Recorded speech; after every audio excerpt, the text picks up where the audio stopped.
ನಮ್ಮ ಕ್ಷೇತ್ರದ ಶಾಸಕರಾದಂಥ Shri H C ಬಾಲಕೃಷ್ಣರವರಿಗೆ ನಮಸ್ಕಾರ. ಬಾಲಣ್ಣವರೇ, ದಯವಿಟ್ಟು ಬಿಡದಿ ರೈತರ ಹೋರಾಟದಿಂದ ಸ್ವಲ್ಪ ಹಿಂದೆ ಬನ್ನಿ. ರೈತರ ಕಣ್ಣೀರು ಖಂಡಿತ ಒಳ್ಳೇದು ಮಾಡೋದಿಲ್ಲ. ಒಂದು ಆಡಿಯೋ ದಯವಿಟ್ಟು ಕೇಳಿ. ಅದನ್ನು ಕೇಳಿದಾಗೆಲ್ಲ ತುಂಬ ಸಂಕಟ ಆಗುತ್ತೆ ನಮಗೆ. ಯಾಕೆಂದರೆ ನೀವು ನಮ್ಮ ಶಾಸಕರು, ನಿಮ್ಮ ಬಗ್ಗೆ ನಮಗೊಂದು ಪ್ರೀತಿ ಇದೆ, ಒಂದು ಅಭಿಮಾನ ಇದೆ. ಹೀಗೆ ನಾವು ಈ ರೀತಿ ಮಾತುಗಳನ್ನು ಕೇಳಿದಾಗ ಸಂಕಟ ಆಗತ್ತೆ. ಅರೆ, ನಿಮ್ಗೆ ಹೇಳ್ಬೋದಾ ಬೇಡವಾ ಅಂತ ಯೋಚನೆ ಮಾಡ್ತೀವಿ. ಆದರೆ ಆ ರೈತರ ಕಣ್ಣೀರು, ರೈತರ ಮಾತುಗಳು, ರೈತರ ಸಂಕಟಗಳನ್ನು ನೋಡಿದಾಗ ಹೇಳಲೇಬೇಕು ಅಂತ ತೀರ್ಮಾನ ಆಗುತ್ತೆ. ಅದೂ ಅಲ್ಲದೆ ನಮಗೆ ಈ ಬಿಜಾಪುರ, ತುಮಕೂರು, ಕೋಲಾರ, ಈ ಕಡೆ ಇರ್ತಕ್ಕಂಥ ಹಾಸನ ಎಲ್ಲ ಸ್ನೇಹಿತರುಗಳು ಫೋನ್ ಮಾಡಿ, ನಿಮ್ಮ ಶಾಸಕರು ಸ್ವಲ್ಪ ಹೇಳಪ್ಪ, ರೈತರಿಂದ ಒಕ್ಕಲಿಬ್ಬರಿಸೋದು ಸರಿಯಲ್ಲ ಅಂತಾರೆ. ಅದಕ್ಕೆ ಮುಂಚೆ ಆ ರೈತರು ಏನು ಮಾತಾಡಿದ್ದಾರೆ ಅಂತ ಒಂದು ಸಣ್ಣ ಸಣ್ಣ ಕ್ಲಿಪ್ಪಿಂಗ್. ಎಷ್ಟು ಸಂಕಟ ಆಗುತ್ತೆ, ಬಹುತೇಕ ನಿಮಗೂ ಸಂಕಟ ಆಗುತ್ತೆ. ನಿಮ್ಮ ಸುತ್ತ ಇರೋ ಹೊಗಳು ಭಟ್ರು ಇದನ್ನು ತೋರಿಸಿದ್ದವರೋ ಇರೋ ಗೊತ್ತಿಲ್ಲ. ಇದಾದ ನಂತರ ಪರಮಪೂಜ್ಯ ಚುಂಚನಗಿರಿ ಸ್ವಾಮೀಜಿಯವರು ಕೂಡ ರೈತರ ಭೂಮಿಯನ್ನು ಕಳ್ಕೊಂಡವರು ಏನಾಗ್ತಾರೆ, ಏನಾಗಿದ್ದಾರೆ ಅನ್ನೋದನ್ನು ಈ ಹಿಂದೆ ಒಂದು ವಿಡಿಯೋದಲ್ಲಿ ಮಾತಾಡಿದ್ದಾರೆ. ಅದನ್ನು ಕೂಡ ಹಾಕಿದ್ದೇನೆ, ದಯವಿಟ್ಟು ನೋಡಬೇಕು ಬಾಲಣ್ಣವ್ರೆ.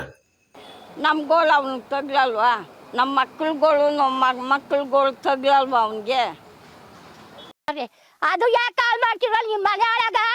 ನಿಮ್ಮ ಮನೆಯಾಗ ಬೇಕಿದ್ದಿಲ್ಲ, ನಿಮ್ಮ ಹೆಣ್ಣು ಮಕ್ಕಳು ಎತ್ತಾಕ, ನಿಮ್ಮ ತಕೊಂಡಾಗ ದುಡ್ಡು ಬೇಡ ಕೊಡುತ್ತ ನನ್ನ ಮಗ್ಳಕ್ಕ ಮುಚ್ಚಿನ ಬಾಟಲ್ ಎಲ್ಲ ಯಾಕೆ ಸಾಯ್ತಿರೋ ನಿಮ್ಮ ಮನೆಯಾಗ ಬೇಕು? ನಾವು ಕೊಟ್ಟ ಸಾಲೇಲಿ ಕಾಫಿ ಟೀ ಮಾಡ್ಕೊಂಡು ಹೆಸರಿ ಮೇಲೆ ಕೂತ ಮಾತಾಡ್ತಾನೆ, ಏನಾದ್ರು ಬರಿದ್ದಾನೆ. ನಾವು ಬರೆಯಕ್ಕೆ ಬರಲಿಲ್ಲ, ನಾವು ಗೆಯ್ಯರು ರೈತರು. 20 ಬರಲಿ ಅನ್ನ ಹಾಕ್ತೀವಿ, 100 ಬರಲಿ ಎಳ್ನೀರು ಕುಡಿಸ್ತೀವಿ. ಅವ್ನು ಕುಡಿಸ್ತಾನಾ? ಏನೋ ಫೋನ್ ಪೇ ಮಾಡ್ತಾನೆ, ಪಟ್ನ ತರಿಸ್ತಾನೆ. ಬರಲಿ 1000 ಊಟ ಹಾಕ್ತೀವಿ ನಾವು, 1000 ಬರಲಿ ಎಳ್ನೀರು ಕುಡಿಸ್ತೀವಿ. ವ್ಯವಸಾಯಕ್ಕೆ ತುಂಬ ಯೋಗ್ಯವಾಗಿರ್ತಕ್ಕಂಥ ಜಮೀನುಗಳು.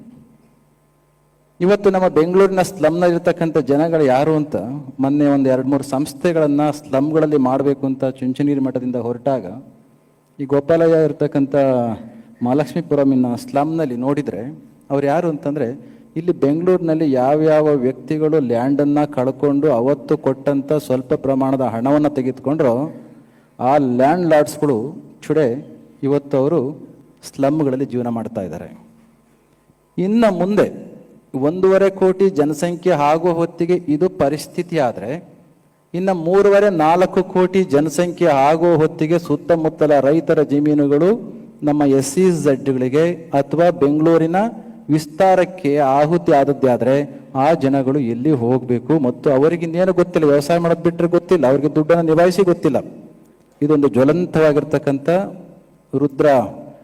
ರೌದ್ರಾಕಾರವಾಗಿರ್ತಕ್ಕಂಥ ಸಮಸ್ಯೆ ನಮ್ಮ ಮುಂದಿದೆ. ಇದನ್ನು ಅಡ್ರೆಸ್ ಮಾಡ್ತಾನೆ ನಾವು ಸಿಟಿಯನ್ನು ವಿಸ್ತಾರ ಮಾಡಿದ್ದೆ ಆದರೆ ನಮ್ಮ ಜನಗಳು ಸೌಖ್ಯವಾಗಿ ಬದುಕಲಿಕ್ಕೆ ಸಾಧ್ಯ ಆಗುತ್ತೆ.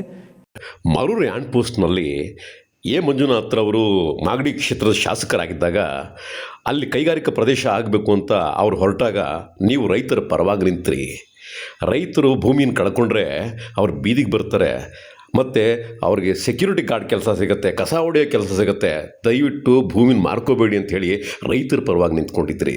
ಆವಾಗ ರೈತರ ಕಣ್ಣಿಗೆ ನಿಜಕ್ಕೂ ಹೀರೋ ಆಗಿದ್ರಿ.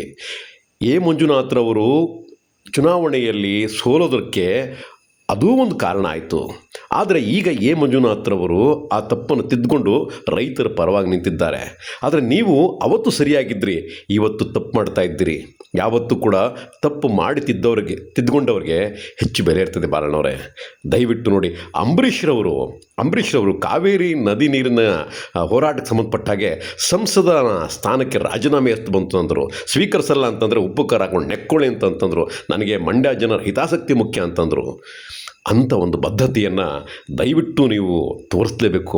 ಈ ಹಿಂದೆ ಎಲ್ಲ ಸಿಡಿಗುಂಡು ನೀವು ಪತ್ರಿಕಾಗೋಷ್ಠಿಗಳಲ್ಲಿ ನೇರ ಮಾತಾಡಬೇಕು, ನಿಮ್ಮ ಕಣ್ಣುಗಳಲ್ಲಿ ಹೊಳಪು. ಆದರೆ ಬಿಡದಿ ವಿಚಾರದಲ್ಲಿ ನೀವು ಮಾತಾಡಬೇಕಾದ್ರೆ ಪತ್ರಿಕಾಗೋಷ್ಠಿಯಲ್ಲಿ ಕಣ್ಣಲ್ಲಿ ಒಂದು ಅಳುಕಿರುತ್ತದೆ, ಎದೆಯಲ್ಲಿ ಅಂಥ ಒಂದು ದೊಡ್ಡ ಕಾನ್ಫಿಡೆನ್ಸ್ ಇರಲ್ಲ. ನಿಮಗೂ ಗೊತ್ತು, ಒಳಗಿನ ಅಂತರಾತ್ಮ ಚುಚ್ಚತ್ತೆ. ಆದರೆ ಧ್ವನಿ ನಿಮ್ಮದು, ಇನ್ಯಾವುದೋ ಶಕ್ತಿ ನಿಮ್ಮಿಂದ ಮಾತಾಡಿಸ್ತಾ ಇದೆ ಅಂತ ನಮಗೆಲ್ಲರಿಗೂ ಗೊತ್ತು. ದಯವಿಟ್ಟು ಈ ಹೋರಾಟದಿಂದ ಹಿಂದೆ ಬನ್ನಿ. ರೈತರ ಕಣ್ಣೀರು ಯಾರಿಗೂ ಒಳ್ಳೇದು ಮಾಡಲ್ಲ ಬಾಲಣ್ಣವರೇ.